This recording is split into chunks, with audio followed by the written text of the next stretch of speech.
Ja, jeg vil godt lige fortælle noget til jer på YouTube, som måske kunne få jer til at forstå lidt som hvorfor, at jeg går græsat nogle gange. Det der sker, det er, at lige før, der brugte jeg 48-49 minutter på at finde min telefon. Jeg kunne ikke finde den, og jeg ledte hele lejligheden igennem, og jeg havde min mor til at ringe til telefonen, og der var bare ikke noget at gøre, den var bare væk. Og og så er det så, jeg tænker tilbage i tiden, fordi inden for de sidste par dage her, der er der forsvundet en lader til mit kamera. 2 kameralader er forsvundet, plus i Gørding, der forsvandt der et af mine kameraer, et ret dyrt kamera, HD-kamera, det forsvandt bare, det fik jeg så ikke igen.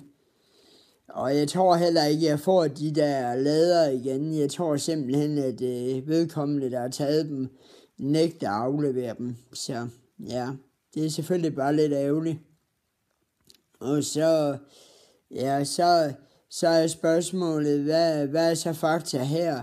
Fordi at telefonen, den var væk, og ja, sådan var det. Og vi kunne ikke ringe den op, fordi den var møghamrende slukket, så sådan var det. Og her for et stykke tid siden, september sidste år, der havde jeg en tyv inde, som jeg overraskede herinde, og overrasket i at tage, eller forsøgte at tage min Xbox og løbe med den. Så jeg ved ikke, hvad det her det går ud på. Og noget andet, det er, at der er nogen, der tager min morgenavis. Den synes jeg heller ikke, det er så sjov. Den tager de også, og det er ellevidt af skæg, fordi jeg bliver så hysterisk og gal over det. Men hvad tror fanden, at jeg ikke skal blive gal over det? Hvis jeg ikke skal blive gal, så ved jeg sgu da ikke, hvad jeg skal blive. Sådan er det bare. Ja, så det er ikke så sjovt, det her. Og min post bliver også taget fra en ugeblad, som jeg betaler 500 kroner for. Den er der en, der tager. Og så får jeg den igen 2 timer senere.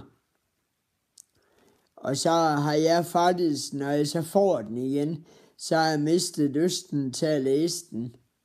Fordi jeg har sgu ikke lyst til at læse noget, en anden har siddet og røvsnottet i. Det gider jeg bare ikke. Sådan er det bare. Så jeg har faktisk begyndt med noget med aviserne. Både Fanny Ugeblad og Jyske Vestkysten og Jyllandsposten. Der er begyndt, i hvert fald med Jyske Vestkysten, så Fanny Ugeblad at give min mor og far dem med hjem. Og så siger jeg bare, at jeg vil ikke have dem igen. Og det er der jo så ikke noget at gøre ved. Det er jo så til takke for, at der er nogle røvhuller, der ikke kan lade mine ting være i fred. Og det er så derfor, jeg går YouTube-vejen, fordi jeg ikke gider det her mere. Og ja, sådan er det. Og døren er låst herind til, hermetisk låst herind til om natten, fordi jeg er bange for, at halvdelen af min lejlighed skal mangle, når jeg vågner næste morgen.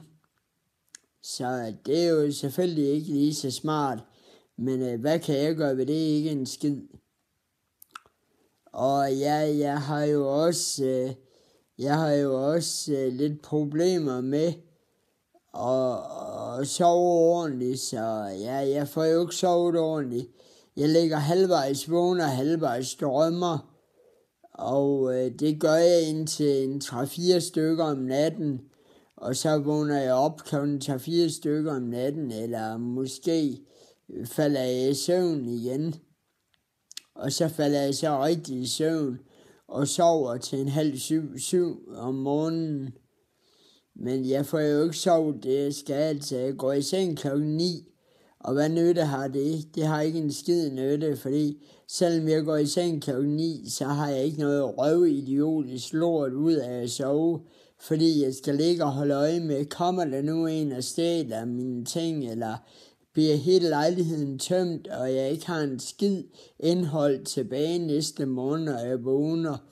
Det er ikke lige så vældig smart. Og det er derfor, jeg går amok flere gange i løbet af dagen, fordi jeg har det pisse dårligt, fordi jeg trænger til at sove.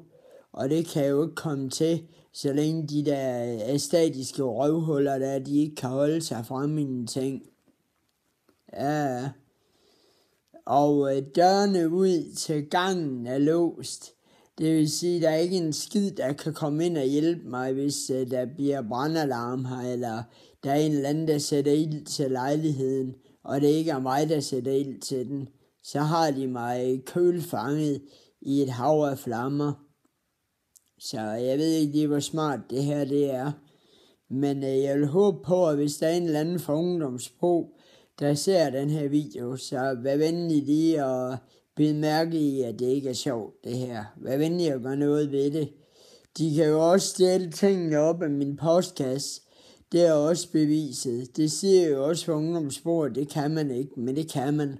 Jeg har selv prøvet at have haft hånden ned i postkassen, og man kan tage hele lortet op af postkassen og løbe med det let som ingenting. Så ja, det er vældig, vældig smart, at der er ingen, der gider at høre på, hvad jeg siger. Men det her det er den sidste ting, jeg gider. Og hvis der er heller ingen, der gider at høre på det her, så kan nogen rende mig i røven, og så stoppe det op et vist sted. Og så fuck deres røv et andet sted, fordi så gider jeg ikke det her mere. Og jeg vil bare lige sige, det er ikke sjovt det her, så fat det dog for helvede! Fat det! Ja, okay, det var så det. Hej hej.